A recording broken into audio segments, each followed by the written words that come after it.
فرزند زہرا یہ حالات برے ہیں۔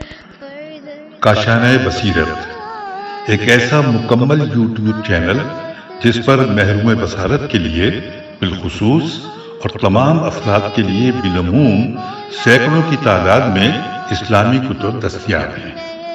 لہذا گزارش ہے کہ آپ اپنی ذمہ داری نبھاتے ہوئے کاشانۂ بصیرت کو سبسکرائب کرنے کے ساتھ ساتھ بیل آئیکن کو پریس کیجیے تاکہ آپ علم کے حصول کے ساتھ ساتھ مذہب اہل بیت کی اشاعت میں بھی اہم کردار ادا کرتے رہیں۔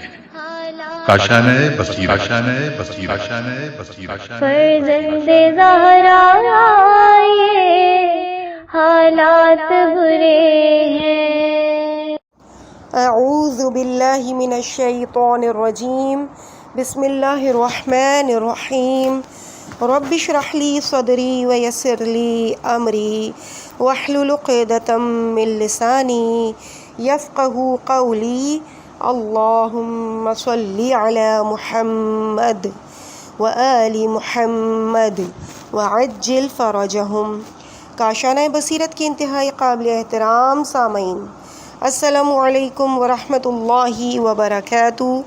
امید ہے کہ آپ سب خیریت سے ہوں گے۔ میں آپ کی ریڈر زہرا علی کتاب تفسیر الکوثر کی جلد نمبر 1 کی ریڈنگ کے پارٹ نمبر 5 کے ساتھ حاضر ہوں۔ پچھلے ریڈنگ کے پارٹ میں ہم وحی کے باب کو مکمل کر چکے تھے۔ اس کے بعد ایک صفحہ خالی ہے اور اس کے بعد معجزے کی ہیڈنگ شروع ہو رہی ہے، اور یہ مین ہیڈنگ ہوگی معجزہ، اور اس کی سب ہیڈنگز ہیں تعریف، معجزے کی ضرورت، قرآن ابدی معجزہ، قرآن کا چیلنج، چیلنج کا رخ، قرآن کا علمی چیلنج، قرآن کا رسالتی چیلنج، قرآن کا تنظیمی چیلنج، قرآن کا دعویٰ، بلاغت قرآن، دعوت فکر، آفاق میں تفکر و تعقل، آسمانوں کے بارے میں غور و فکر، طریقہ غور و فکر، قرآن کا طرز استدلال، تعقل اور جذبات و احساسات کا امتزاج، اور قرآن کا طرز استدلال۔ اس کے بعد والا صفحہ بھی خالی ہے اور باقاعدہ ریڈنگ کا آغاز ہو رہا ہے معجزے کے بارے میں پیج نمبر 59 سے۔ یہاں کوئی مین ہیڈنگ موجود نہیں ہے۔ قرآن مجید وہ کلام الہی ہے جسے رسول خاتم صلی اللہ علیہ وآلہ وسلم پر ایک ابدی شریعت کے ساتھ نازل کیا گیا۔ یہ دائمی سعادت کا بشارت دہندہ، ایک احسن نظام کے لیے اساس، اور انسانیت کو اس کا کھویا ہوا مقام دلانے کے لیے ایک درس انقلاب ہے۔ قرآن مجید کے لاتعداد پہلو ہیں اور ہر پہلو خود ایک ابدی معجزہ ہے۔ کیا معجزہ کیا ہے اور اس کی ضرورت کیا ہے، اس باب میں ہم اس کا جائزہ لیتے ہیں۔ ہیڈنگ تعریف۔ معجزے کی تعریف یہ کی گئی ہے کہ کسی الہی منصب کا دعوے دار اپنے دعوے کی تصدیق کے لیے قوانین طبیعت کو توڑ کر ایسا عمل انجام دے جس سے دوسرے لوگ عاجز ہیں۔ البیان فی تفسیر القرآن، امام خوئی صفحہ نمبر 33 کا ریفرنس ہے۔ اس تعریف کے مطابق معجزے کے لیے درج ذیل امور ضروری ہیں، ورنہ وہ معجزہ نہیں ہوگا۔ نمبر 1، یہ عمل الہی منصب کا دعویٰ رکھنے والے سے صادر ہو۔ اگر کوئی اور شخص ایسا عمل انجام دیتا ہے جسے جہالت کی وجہ سے دوسرے لوگ انجام نہیں دے سکتے تو یہ معجزہ نہ ہوگا۔ نمبر 2، معجزے کے لیے لازم ہے کہ قوانین طبیعت کے مطابق نہ ہو، کیونکہ اگر طبعی قوانین کے مطابق کوئی عمل سر انجام پاتا ہے تو یہ بھی معجزہ نہ ہوگا۔ نمبر 3، دوسرے لوگ اس قسم کا عمل سر انجام دینے سے عاجز ہوں، لہٰذا اگر کوئی تجربہ فطری قوانین کے تحت طبیعت کو مسخر بنا دے تو یہ معجزہ نہ ہوگا۔ خود قرآن مجید میں ارشاد ہوا ہے کہ زمین و آسمان کی ہر چیز انسان کے لیے مسخر کر دی گئی ہے۔ یعنی اگر ہم دیکھیں سورہ لقمان کی آیت نمبر 20 میں ارشاد باری تعالیٰ ہے، أَلَمْ تَرَوْا أَنَّ اللَّهَ سَخَّرَ لَكُمْ ما فی السماوات وما فی الارض واسبغ علیکم نعمہ ظاہرۃ وباطنہ۔ ترجمہ، کیا تم نے نہیں دیکھا کہ جو کچھ آسمانوں اور جو کچھ زمین میں ہے اللہ نے تمہارے لیے مسخر کیا ہے اور تم پر اپنی ظاہری اور باطنی نعمتیں کامل کر دی ہیں۔ ہیڈنگ ہے معجزے کی ضرورت۔ انسانی ہدایت کے لیے رسولوں کا مبعوث ہونا از روئے عقل و نقل ضروری ہے، اور جب تک انبیاء کے پاس اپنے دعوے پر شاہد کے طور پر ایک مضبوط اور ٹھوس دلیل نہ ہو، لوگ اسے قبول نہیں کرتے، لوگ انہیں قبول نہیں کرتے، اور اللہ کی طرف سے اتمام حجت بھی نہیں ہوتی۔ چنانچہ جب حضرت موسیٰ علیہ السلام نے اعلان نبوت کیا، وَقَالَ مُوسَىٰ يَا فِرْعَوْنُ إِنِّي رَسُولٌ مِّن رَّبِّ الْعَالَمِينَ، سورہ اعراف کی آیت نمبر 104۔ ترجمہ، اور موسیٰ نے کہا، اے فرعون، میں رب العالمین کا رسول ہوں۔ تو فرعون نے دلیل مانگی، قال ان كنت جئت بآیات فأت بها ان كنت من الصادقین، سورہ اعراف کی ہی آیت نمبر 106۔ ترجمہ، فرعون نے کہا، اگر تم سچے ہو اور کوئی نشانی لے کر آئے ہو تو اسے پیش کرو۔ ظاہر ہے کہ وہ نشانی اور حجت معجزے کے سوا کچھ اور نہیں ہو سکتی، کیونکہ یہ دلیل اگر عاجز کر دینے والی معجزہ نہیں ہے تو اس کا مطلب یہ ہے کہ دوسرے لوگ بھی ایسی ہی دلیل پیش کر سکتے ہیں۔ یوں ہر شخص کے لیے دعوی نبوت کرنا آسان ہو جائے گا، اور اگر یہ دلیل صرف معجزے میں منحصر ہو جائے تو جھوٹے دعوے داروں کی قلی کھل جائے گی۔ دوسری طرف ہدایت الہیہ اور خدائی دعوت کا مطلب یہ ہوتا ہے کہ اگر کہ لوگ ان عقائد و نظریات، روایات و عادات اور مذاہب و دینیات کو ترک کر دیں جو ابن عن جدن انہیں وراثت میں ملی ہے، اور یہ کوئی آسان کام نہیں کہ کسی کے کہنے پر لوگ مروجہ عادات اور رسوم ترک کر کے کوئی اور عمل سر انجام دیں۔ پھر انبیاء علیہ السلام کی طرف سے دعوت جبر و اکراہ کے ساتھ نہیں ہوتی، کیونکہ لا اکراہ فی الدین، جو کہ سورہ بقرہ کی آیت نمبر 256 ہے، یعنی دین میں کوئی جبر و اکراہ نہیں۔ نہ ان جدید نظریات کو طاقت کے ذریعے مسلط کیا جاتا ہے، یعنی لست علیہم بمسیطر، یعنی سورہ غاشیہ کی آیت نمبر 22، آپ ان پر مسلط نہیں ہیں، بلکہ انبیاء کی دعوت دلیل اور منطق کے ساتھ محبت اور ہمدردی پر مبنی ہوتی ہے۔ نبی صلی اللہ علیہ وآلہ وسلم لوگوں کی ایذا رسانی کے جواب میں انتقام کی بجائے دعائے ہدایت کرتا نظر آتا ہے۔ منقول ہے، اب یہاں پر جو ریفرنس جو حدیث تحریر ہے اس کے حاشیے میں بھی جو تحریر ہے میں بیان کرتی ہوں۔ منقول ہے کہ کفار قریش کی طرف سے ایذا رسائی پر حضور اکرم صلی اللہ علیہ وآلہ وسلم یہ جملے ارشاد فرماتے تھے، بہار الانوار جلد 35 صفحہ نمبر 177، اور وہ جملے، وہ حدیث کیا ہے؟ اے اللہ، میری قوم کی ہدایت فرما کہ یہ جانتے نہیں۔ چونکہ یہ تو عقائد و نظریات کا معاملہ ہے جو دلوں سے مربوط ہے، اگر جسموں پر تسلط ہو بھی جائے تو بھی نظریات دل میں جاگزیں نہیں ہوں گے، اس لیے ضروری ہے کہ انبیاء اپنے دعوے کی سچائی کے لیے معجزہ پیش کریں۔ ہیڈنگ، قرآن ابدی معجزہ۔ قدیم امتیں عقل و فہم کے لحاظ سے اس قابل نہ تھیں کہ انہیں ایک ابدی شریعت کا امین بنایا جائے، وہ صرف محسوسات کے ادراک کے قابل تھیں، اس لیے وہ لوگ اپنے معبود کو بھی محسوس یعنی بت کی شکل میں لاتے تھے۔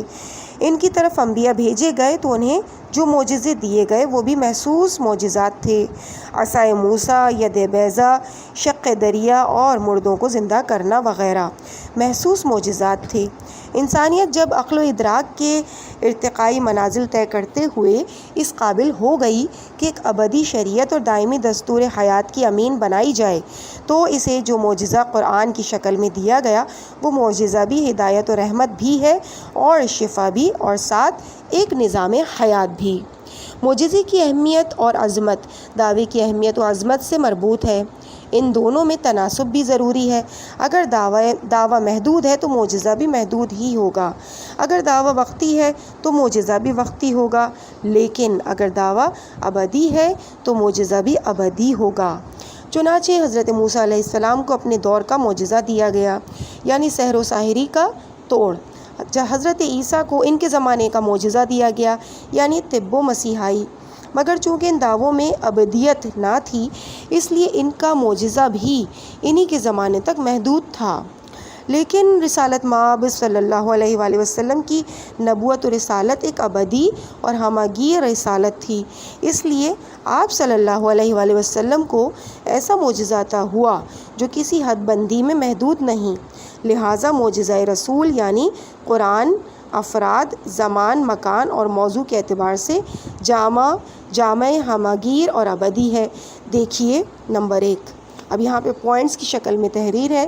نمبر 1، افراد کے اعتبار سے صرف ایک قوم یا ایک گروہ ہی نہیں بلکہ ہر فرد بشر قرآن کا مخاطب ہے، اس میں مذہب، زبان اور رنگ و نسل کا کوئی لحاظ نہیں، جیسے کہ سورہ اعراف کی آیت نمبر 158، قُلْ يَا أَيُّهَا النَّاسُ إِنِّي رَسُولُ اللَّهِ إِلَيْكُمْ جَمِيعًا، کہہ دیجئے اے لوگوں میں تم سب کی طرف اللہ کا بھیجا ہوا رسول ہوں۔ یہ آیت یا تو الیکم ہے یا الیکم جمیعا، تھوڑا سا مس پرنٹ تھا، معذرت۔ اور اس کے علاوہ قرآن کہتا ہے انبیاء، سورہ انبیاء کی آیت نمبر 107، وَمَا أَرْسَلْنَاكَ إِلَّا رَحْمَةً لِّلْعَالَمِينَ، اور اے محمد صلی اللہ علیہ وآلہ وسلم ہم نے آپ کو بس عالمین کے لیے رحمت بنا کر بھیجا۔ اس کے بعد دوسرا پوائنٹ ہے کہ زمانے کے اعتبار سے قرآن اپنے نزول کے وقت سے لے کر قیامت تک دستور انسانیت ہے، جیسا کہ سورہ انعام کی آیت نمبر 19، وَأُوحِيَ إِلَيَّ هَذَا الْقُرْآنُ لِأُنذِرَكُم بِهِ وَمَن بَلَغَ، اور یہ قرآن میری طرف بذریعہ وحی نازل کیا گیا ہے تاکہ میں تمہیں اور جس تک یہ پیغام پہنچے سب کو تنبیہ کر دوں۔ نمبر 3، مکانی اعتبار سے بھی ہر مقام اور خطے کے انسان دعوت قرآن کے مخاطب ہیں، خواہ وہ مشرق میں ہوں یا مغرب میں، شمال میں ہوں یا جنوب میں، آسمان میں ہوں یا زمین میں، اس کرۂ زمین پر ہوں یا کسی سیارے پر۔ ارشاد ہوا وَمَا أَرْسَلْنَاكَ إِلَّا كَافَّةً لِلنَّاسِ بَشِيرًا وَنَذِيرًا وَلَكِنَّ أَكْثَرَ النَّاسِ لَا يَعْلَمُونَ، سورہ سبا کی آیت نمبر 28۔ ترجمہ، اور ہم نے آپ کو تمام انسانوں کے لیے فقط بشارت دینے والا اور تنبیہ کرنے والا بنا کر بھیجا ہے، لیکن اکثر لوگ نہیں جانتے۔ نمبر 4، موضوع کے اعتبار سے بھی قرآن انسانی زندگی کے تمام شعبوں پر محیط ایک جامع نظام حیات عطا کرتا ہے۔ وَنَزَّلْنَا عَلَيْكَ الْكِتَابَ تِبْيَانًا لِكُلِّ شَيْءٍ، ترجمہ، اور ہم نے آپ پر یہ کتاب ہر چیز کو بڑی وضاحت سے بیان کرنے والی بنا کر نازل کی ہے، سورہ نحل آیت نمبر 89۔ دوسری جگہ قرآن کہتا ہے ما فرطنا فی الکتاب من شیء، سورہ انعام کی آیت نمبر 38، ترجمہ، ہم نے اس کتاب میں کسی چیز کی کمی نہیں چھوڑی۔ لہٰذا جہاں رسول کریم صلی اللہ علیہ وآلہ وسلم نے ایک جامع ابدی اور ہمہ گیر دین کا دعویٰ کیا ہے، وہاں اسی مناسبت سے ایک جامع ابدی اور ہمہ گیر معجزہ درکار تھا جو آپ صلی اللہ علیہ وآلہ وسلم نے پیش فرمایا ہے، اور وہ معجزہ ہے قرآن مجید۔ ہیڈنگ، قرآن کا چیلنج۔ قرآن کا ابدی اور زندہ معجزہ ہونے پر اس سے واضح اور بین ثبوت کیا پیش کیا جا سکتا ہے کہ قرآن کے چیلنج کی آواز 15 صدیوں سے علم و ادب اور فکر و نظر کی وسیع فضاؤں میں گونج رہی ہے، اور آج تک دنیا کا کوئی نابغہ فکر، مفکر، ادیب اور دانشور اس چیلنج کے سامنے ایک لمحے کے لیے بھی ٹھہرتا ہوا نظر نہیں آیا، حتیٰ کہ کسی ملت میں بھی تاب مقاومت نہیں ہوئی۔ قرآن مجید نے اس چیلنج کو بار بار اور مختلف صورتوں میں دہرایا ہے۔ فَلْيَأْتُوا بِحَدِيثٍ مِثْلِهِ إِن كَانُوا صَادِقِينَ۔ ترجمہ، پس اگر یہ سچے ہیں تو اس جیسا کلام بنا لائیں۔ سورہ طور آیت نمبر 34۔ کبھی 10 صورتوں کا مطالبہ فرمایا۔ قُلْ فَأْتُوا بِعَشْرٍ سُوَرٍ مِثْلِهِ مُفْتَرَيَاتٍ، کہہ دیجئے اگر تم سچے ہو تو اس جیسی خود ساختہ 10 صورتیں بنا لاؤ۔ ریفرنس سورہ ہود کی آیت نمبر 13۔ کبھی ایک مختصر صورت ہی کی دعوت دی۔ ام یقولون افتراہ قل فأتوا بسورۃ مثلہ، سورہ یونس کی آیت نمبر 37۔ ترجمہ، کیا یہ لوگ کہتے ہیں کہ اس قرآن کو محمد نے صلی اللہ علیہ وآلہ وسلم از خود بنایا ہے؟ کہہ دیجئے اگر تم اپنے الزام میں سچے ہو تو تم بھی اس طرح کی ایک صورت بنا لاؤ۔ ایک اور مقام پر اس چیلنج کو پھر دہرایا گیا۔ وَإِن كُنتُمْ فِي رَيْبٍ مِّمَّا نَزَّلْنَا عَلَىٰ عَبْدِنَا فَأْتُوا بِسُورَةٍ مِّن مِّثْلِهِ، سورہ بقرہ آیت نمبر 23۔ ترجمہ، اور اگر تم لوگوں کو اس کتاب کے بارے میں شبہ ہو جو ہم نے اپنے بندے پر نازل کی ہے تو اس جیسی کوئی صورت بنا لاؤ۔ اتنے غیر مبہم الفاظ میں ایسی وضاحت کے ساتھ کسی چیلنج میں اس سے زیادہ زور نہیں دیا جا سکتا۔ ہیڈنگ، چیلنج کا رخ۔ نہایت قابل توجہ بات یہ ہے کہ قرآن کے چیلنج کا رخ کسی ایک وقت، ایک صنف، ایک جماعت، ایک علاقے یا ایک زمانے کے افراد کی طرف نہیں ہے، بلکہ یہ قرآن کی ہی طرح ایک ابدی اور لازوال چیلنج ہے جس کی گونج قیام قیامت تک باقی رہے گی، اور بنی نوع انسان کی تمام افراد اس میں شامل ہیں۔ بلکہ قرآن میں اس بات کی صراحت موجود ہے کہ اگر تم انفرادی طور پر اس قرآن کا مقابلہ نہیں کر سکتے تو بے شک اجتماعی کوشش کر دیکھو اور اللہ کو چھوڑ کر دنیا بھر کی مدد لے لو، اور ہو سکے تو جنوں کو بھی اپنے ساتھ شامل کر لو۔ ارشاد فرمایا، کہہ دیجئے اگر انسان اور جن سب مل کر اس قرآن کی مثل لانے کی کوشش کریں تو وہ اس کی مثل لا نہیں سکیں گے اگرچہ وہ ایک دوسرے کا ہاتھ بٹائیں۔ سورہ اسراء آیت نمبر 88۔ اس لیے کوئی تاریخ اور وقت مقرر نہیں، بلکہ یہ ایک کھلا چیلنج ہے اور اس کی آواز ہر زمانے کی فضاؤں میں گونجتی اور دعوت مبارزت دیتی رہے گی۔ ہیڈنگ، قرآن کا علمی چیلنج۔ درجہ بالا چیلنج کے علاوہ قرآن نے علمی اعتبار سے بھی چیلنج دیا ہے کہ دیکھو اس میں ہر شے کا بیان موجود ہے، جیسے کہ وَنَزَّلْنَا عَلَيْكَ الْكِتَابَ تِبْيَانًا لِكُلِّ شَيْءٍ، سورہ نحل آیت نمبر 89۔ اور ہم نے آپ پر یہ کتاب ہر چیز کو بڑی وضاحت سے بیان کرنے والی بنا کر نازل کی۔ پھر فرمایا وَلَا رَطْبٍ وَلَا يَابِسٍ إِلَّا فِي كِتَابٍ مُبِينٍ، سورہ انعام آیت نمبر 59۔ اور کوئی خشک و تر ایسا نہیں ہے جو کتاب مبین میں موجود نہ ہو۔ ہیڈنگ ہے اس کے بعد قرآن کا رسالتی چیلنج۔ قرآن نے حضور گرامی رسول مقبول صلی اللہ علیہ وآلہ وسلم کی ذات والا صفات کو بھی چیلنج کے طور پر پیش کیا کہ دیکھو محمد صلی اللہ علیہ وآلہ وسلم خود اپنی قوم میں زندگی بسر کرتے رہے، انہوں نے کسی کے سامنے زانوئے تلمذہ نہیں کیا، بلکہ مکے کے معاشرے میں تو کوئی عالم بھی موجود نہ تھا، اور تو اور حجاز بھی علمی مرکز بھی نہیں رہا، حجاز کبھی علمی مرکز بھی نہیں رہا۔ اس کے باوجود آپ صلی اللہ علیہ وآلہ وسلم کا ایک ایسا جامع نظام حیات پیش کرنا جس کی نظیر لانے سے نہ صرف اس زمانے کے لوگ عاجز رہے بلکہ آج تک کوئی ایسا نظام پیش نہیں کر سکا، اور نہ ہی آپ صلی اللہ علیہ وآلہ وسلم کے لائے ہوئے نظام میں کوئی نقص ثابت کر سکا۔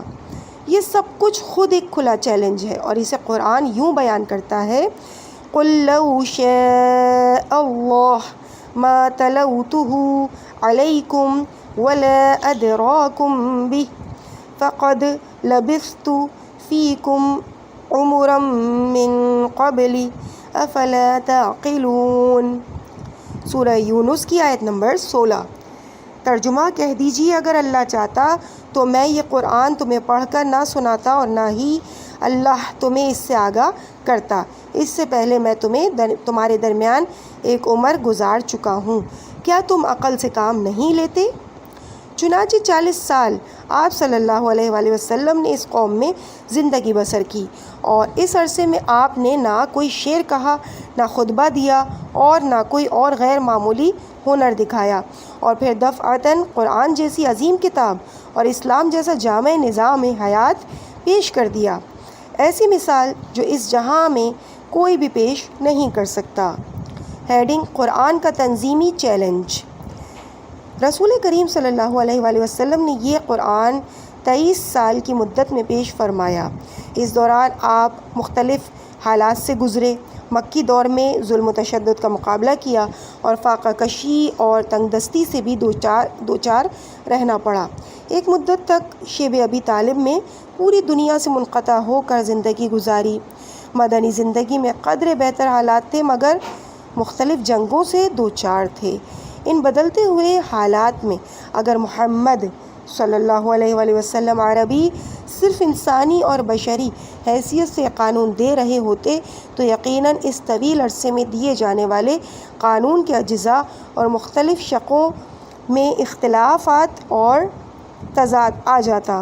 اہل دانش اور بینش غور کریں، پورے قانون اسلام اور بیان قرآن میں کہیں بھی کوئی تضاد نہ ملے گا، اور اس بارے میں بھی قرآن کا چیلنج ہے۔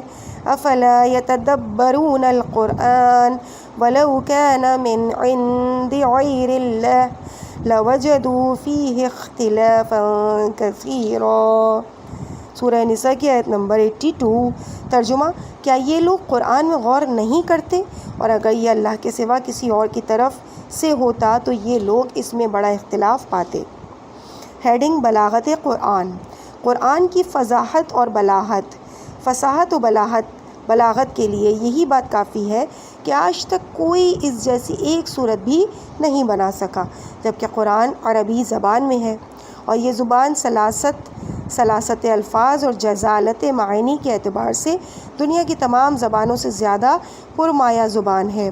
نیز فصاحت و بلاغت کے میدان میں عربوں میں نابغہ افراد کی بھی کوئی کمی نہ تھی، اور اس کے ساتھ ساتھ فراغت بھی حاصل تھی، مگر اس کے باوجود یہ لوگ ایک چھوٹی سی صورت بنانے سے بھی عاجز تھے۔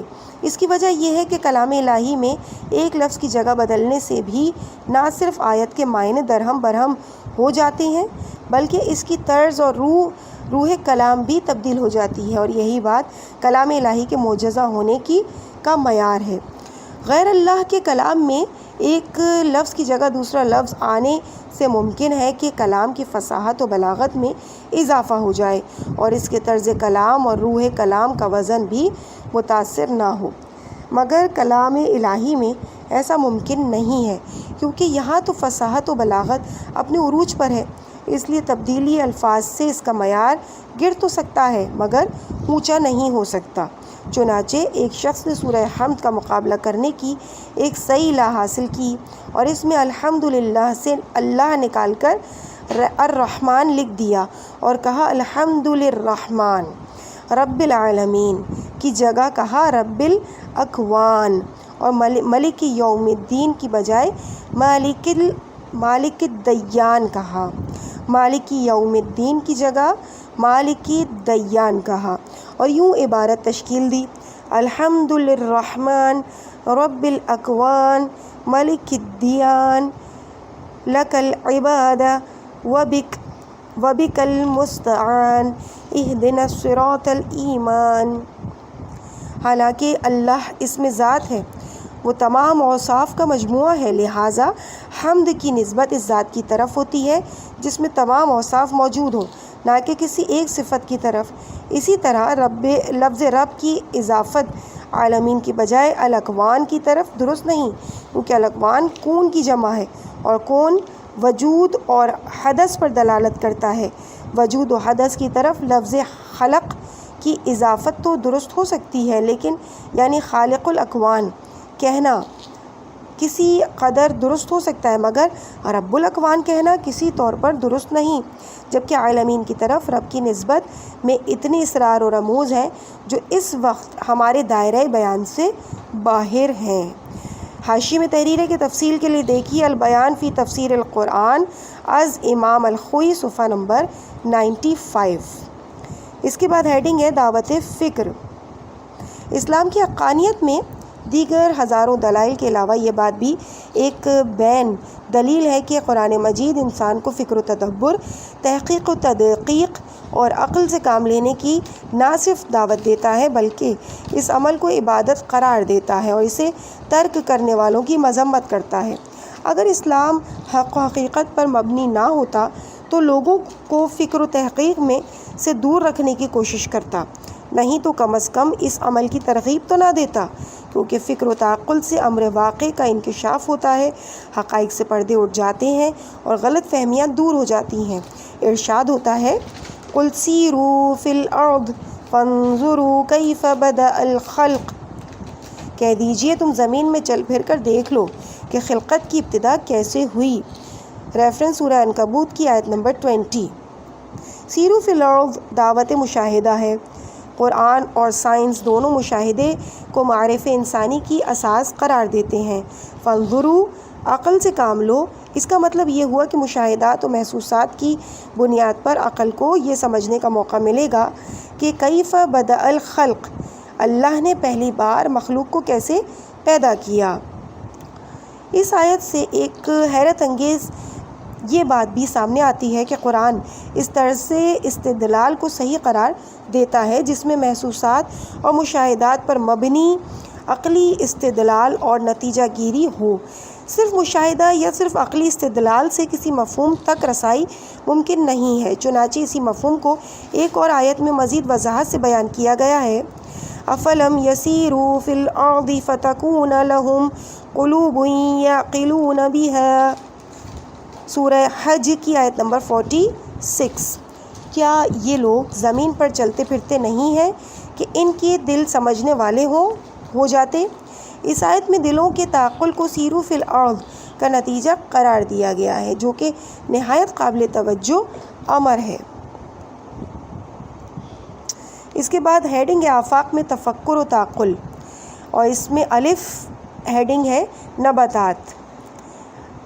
پروردگار عالم ارشاد فرماتا ہے سورہ عبس آیت نمبر 24 سے 32 تک، بس انسان کو اپنے طعام کی طرف نظر کرنی چاہیے کہ ہم نے خوب پانی برسایا، پھر ہم نے زمین کو خوب شگافتہ کیا، پھر ہم نے اس میں دانے اگائے، نیز انگور اور سبزیاں اور زیتون اور کھجوریں اور گھنے باغات اور میوے اور چارے بھی، جو تمہارے لیے تمہارے مویشیوں کے لیے سامان زیست ہیں۔ اور انظروا الی ثمرہ اذا اثمر وینعی ان فی ذلکم لآیات لقوم یؤمنون، سورہ انعام کی آیت نمبر 99۔ ترجمہ، ذرا اس کے پھل کو جب وہ پھلتا ہے اور اس کے پکنے کو دیکھو، اہل ایمان کے لیے یقیناً اس میں نشانیاں ہیں۔ ان آیات میں نباتات اور میوہ جات کے بارے میں غور و فکر کے لیے درج ذیل مراحل بیان فرمائے گئے ہیں اور ان کا مطالعہ کرنے کی دعوت دی گئی ہے۔ نمبر 1، آبیاری، انا صببنا الماء صبا۔ نمبر 2، زمین کی شگافتگی، ثم شققنا الارض شقا۔ نمبر 3، پودے کی پرورش،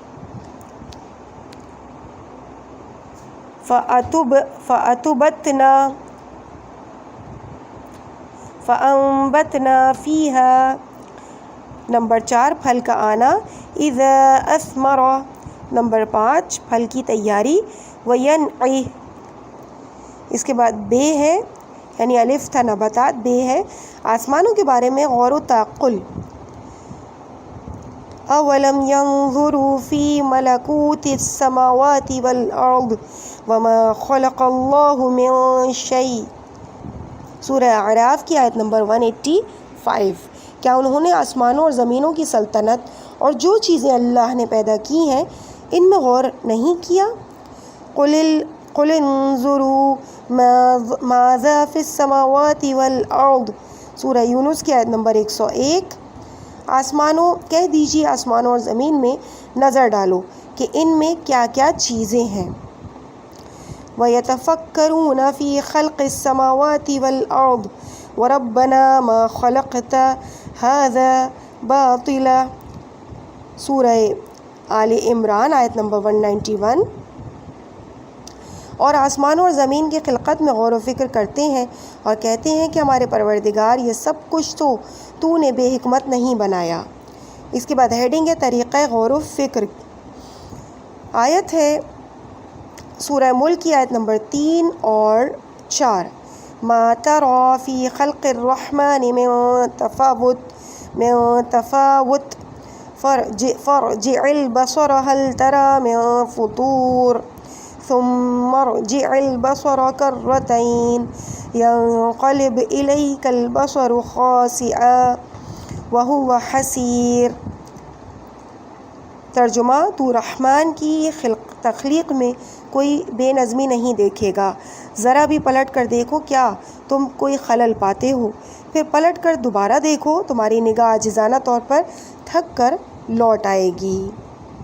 اس آیت میں خداوند عالم نے تحقیق اور غور و فکر کا ایک اہم اصول بیان فرمایا ہے کہ کسی مسئلے کی تہہ تک پہنچنے اور اس کے بارے میں نفی و اثبات کا کوئی نظریہ قائم کرنے کے لیے بار بار اس کو زیر مطالعہ لانا ضروری ہوتا ہے، چونکہ تجربے میں ایک مرتبہ کامیاب ہو جانا بھی یہ ثابت نہیں کرتا کہ اس کی تطبیق میں کوئی غلطی سرزد نہیں ہوئی ہوگی. یوں ہی عقلی دلائل میں بھی غلطی اور لغزش فکری کا امکان برقرار رہتا ہے. قرآن نے اپنی دعوت میں انسانوں کو یہ طریقہ بھی بتلایا ہے کہ بار بار غور و فکر کر کے دیکھو تاکہ یقین کے مرحلے تک پہنچو. اس کے علاوہ متعدد آیات میں خداوند عالم اپنی دعوت فکر کو درج ذیل الفاظ میں بیان فرماتا ہے: نظر، تدبر، تعلم، تفقہ، تعقل، تیقن. مثال کے طور پر چند آیات پیش کرنے پر اکتفا کرتے ہیں. تدبر. آیت ہے سورہ محمد صلی اللہ علیہ وآلہ وسلم آیت نمبر 24. افلا يتدبرون القرآن ام على قلوب اقفالها. کیا لوگ قرآن میں تدبر نہیں کرتے یا ان کے دلوں پر تالے لگ گئے ہیں؟ تعلم. اس کی آیت ہے سورہ انعام کی آیت نمبر 97. قد فصلنا الآیات لقوم یعلمون. ترجمہ: اہل علم کے لیے ہم نے اپنی آیات کھول کر بیان کی ہیں. تفقہ. سورہ انعام کی آیت نمبر 98.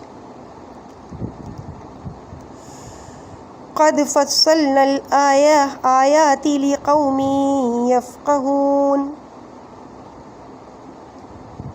ہم نے صاحبان فہم کے لیے آیات کو کھول کر بیان کر دیا ہے.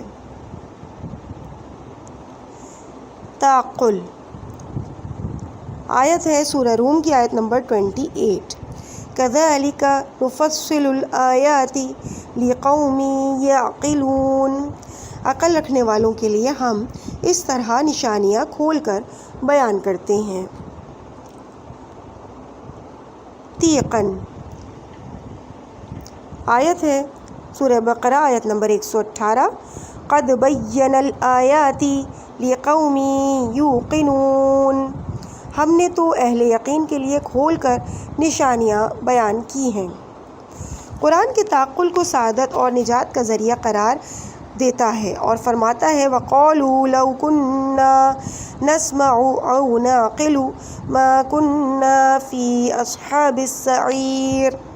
سورہ ملک کی آیت نمبر 10. ترجمہ: اور وہ کہیں گے اگر ہم سنتے یا عقل سے کام لیتے تو ہم جہنمیوں میں نہ ہوتے. اس کے علاوہ بھی قرآن مجید میں متعدد آیات درج ذیل حوالوں سے دعوت فکر دیتی ہیں. عقل. ہیڈنگ ہے عقل اور اس کی آیات ہیں. پہلی: افلا یعقلون. کیا وہ عقل سے کام نہیں لیتے؟ سورہ یاسین آیت نمبر 68. ان کنتم تعقلون. اگر تم لوگ عقل رکھتے ہو. سورہ شورى آیت نمبر 28. لعلکم تعقلون. سورہ نور آیت نمبر 61. ترجمہ: شاید تم عقل سے کام لو. لقوم یتفکرون. سورہ یونس آیت نمبر 24. غور و فکر سے کام لینے والوں کے لیے. لعلہم یتفکرون. سورہ اعراف آیت نمبر 172. شاید وہ فکر کریں. آیت نمبر 176. اولو الالباب، صاحبان عقل. اب یہ اگلی ہیڈنگ ہے عقل کے بعد. انما یتذکر اولو الالباب. سورہ رعد آیت نمبر 19. نصیحت تو بس عقل والے ہی قبول کرتے ہیں. اگلی ہیڈنگ اولی النہی، صاحبان عقل. آیت ہے ان فی ذلک لآیات لأولی النہی. سورہ طٰہٰ آیت نمبر 54 اور 128. صاحبان عقل کے لیے اس میں یقیناً بہت سی نشانیاں ہیں. اس کے بعد اگلی ہیڈنگ ہے قرآن کا طرز استدلال. قرآن کا موقف یہ ہے کہ ہر نظریے کے لیے دلیل، ہر فکر کے لیے برہان اور ہر عقیدے پر علمی ثبوت فراہم ہونا چاہیے. چنانچہ قرآن غیر اسلامی عقائد و نظریات رکھنے والوں سے ایسا ہی مطالبہ کرتا ہے. سورہ احقاف کی آیت نمبر 4 کا ریفرنس ہے.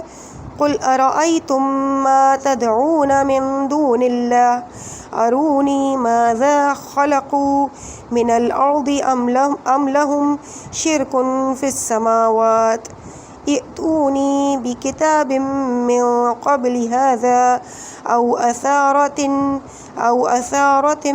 من علم ان کنتم صادقین. سورہ احقاف کی آیت نمبر 4. ترجمہ: کہہ دیجئے کیا تم نے انہیں کبھی دیکھا بھی ہے جنہیں اللہ کے سوا تم پکارتے ہو؟ مجھے بھی دکھاؤ انہوں نے زمین کی کون سی چیز پیدا کی ہے یا آسمانوں میں ان کی شرکت ہے. اگر تم سچے ہو تو اس سے پہلے کی کوئی کتاب یا کوئی باقی ماندہ علمی ثبوت میرے سامنے پیش کرو. قل هل عندك من علم فتخرجوه لنا ان تتبعون الا الظن وان انتم الا تحرصون. کہہ دیجئے کیا تمہارے پاس کوئی علم ہے جسے ہمارے سامنے لا سکو؟ تم تو صرف گمان کے پیچھے چلتے ہو اور یہ کہ تم فقط قیاس آرائیاں کرتے ہو. سورہ انعام کی آیت نمبر 148. قرآن اندھی تقلید کی مذمت کرتا ہے اور مطلب کو قبول یا رد کرنے کے لیے علم کو معیار قرار دیتا ہے. ارشاد رب العزت ہے وَلَا تَقْفُ مَا لَيْسَ لَكَ بِهِ علم. سورہ بنی اسرائیل کی آیت نمبر 36. اور اس کے پیچھے نہ پڑ جس کا تجھے علم نہیں ہے. قرآن توحید کا یہ خاصہ بیان کرتا ہے کہ یہ نظریہ دلیل و برہان پر قائم ہے اور دوسرے نظریات رکھنے والوں کو چیلنج کرتا ہے کہ اگر تمہارا دعویٰ سچا ہے تو اس پر دلیل و برہان قائم کرو. وَمَن يَدْعُ مَعَ اللَّهِ إِلَٰهًا آخَرَ لَا بُرْهَانَ لَهُ بِهِ. ترجمہ: اور جو اللہ کے ساتھ کسی اور کو معبود پکارے جس کی اس کے پاس کوئی دلیل بھی نہیں ہے.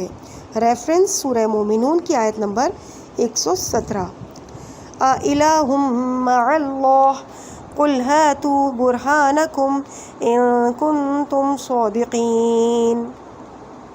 سورہ نمل کی آیت نمبر 64. ترجمہ: کیا اللہ کے ساتھ کوئی اور معبود بھی ہے؟ کہہ دیجیے اپنی دلیل پیش کرو اگر تم لوگ سچے ہو.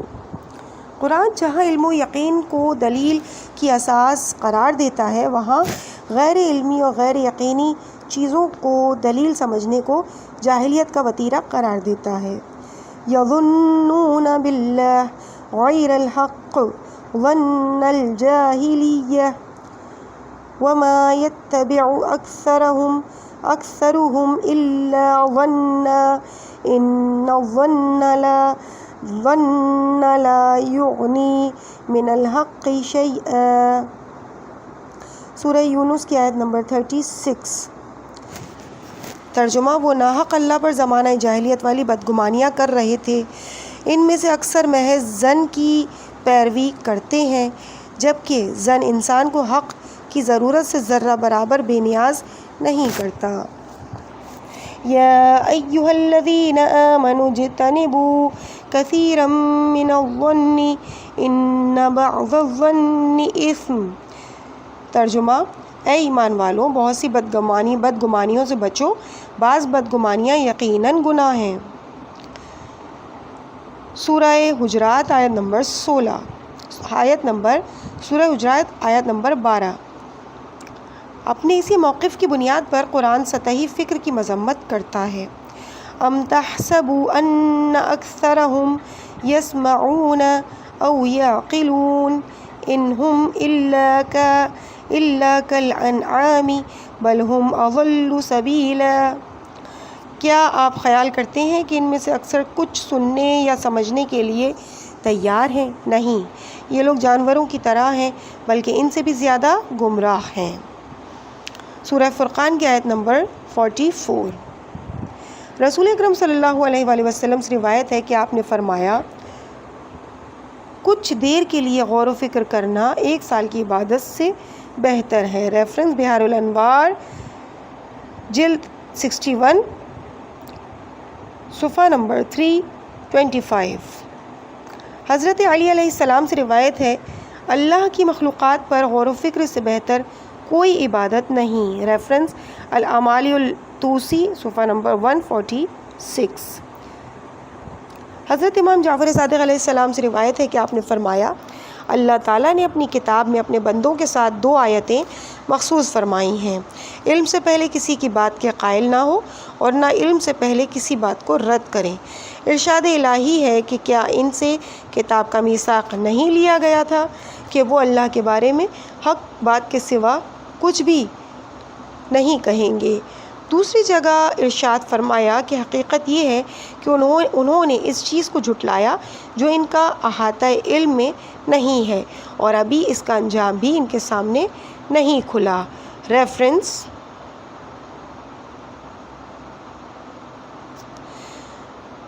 اصول کافی، جلد 1، آیت نمبر 43، اور سورہ یونس آیت نمبر 39، اس کا ریفرنس۔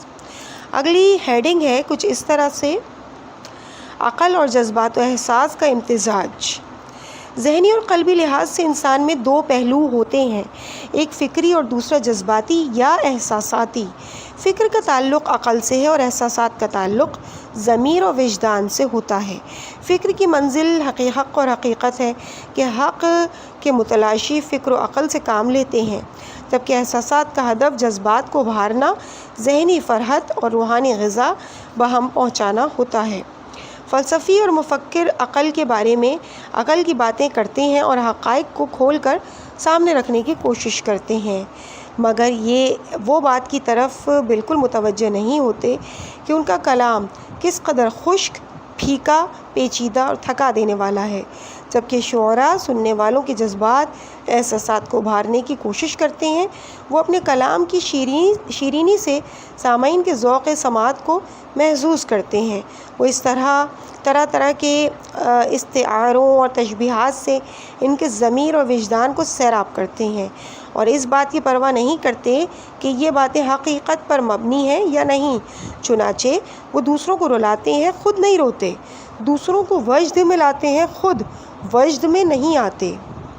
ہر بات کرنے والا ان دونوں میں سے ایک طرز تکلم کو اختیار کرتا ہے، بلکہ ایک شخص ایک وقت میں ان دونوں میں سے ایک ہی طرز کو اختیار کر سکتا ہے۔ ابو علی سینا کو دیکھیے، جب وہ فکر کی باتیں کرتے ہیں تو بہترین فلسفی ہیں اور بہت سے حقائق کو کھول کر سامنے رکھتے ہیں۔ جب وہ احساساتی طرز اختیار کرتے ہیں تو تخیلات اور جذبات کی باتیں کرتے ہیں۔ ایک کلام میں بیک وقت حقیقت نمائی اور احساسات کی سیرابی دونوں نہیں پائی جاتی۔ یہ صرف کلام الہی کا معجزہ ہے جس میں یہ دونوں باتیں بیک وقت ملتی ہیں۔ عقل کی آبیاری اور ذوق سماعت کی تسکین، ایک ہی جملے میں برہان اور عقلی دلیل کے ساتھ کلام میں شیرینی اور بیان میں لطافت بھی موجود ہے۔ ایک ہی عبارت میں عقل و خرد کو بھی جھنجھوڑا ہے اور اس کے ساتھ ہی احساسات اور جذبات کو بھی ابھارا ہے۔ یہ کلام خدا کا معجزہ ہے کہ اس نے ایک ہی لمحے میں عقل اور دل دونوں سے گفتگو کی ہے اور حقائق کے ساتھ ذوق جمالیات کو بھی ملحوظ رکھا ہے۔ مثلاً قرآن جب اسلاف کے واقعات بیان کرتا ہے تو عقل کا حق بھی ادا ہوتا ہے اور قلب کو بھی اپنا حصہ مل جاتا ہے۔ عزیز سامعین، اس مقام پر ہم ریڈنگ کے اس پارٹ کو یہیں پہ روکتے ہیں انشاءاللہ۔ مجھے اپنی دعاؤں میں یاد رکھیے گا۔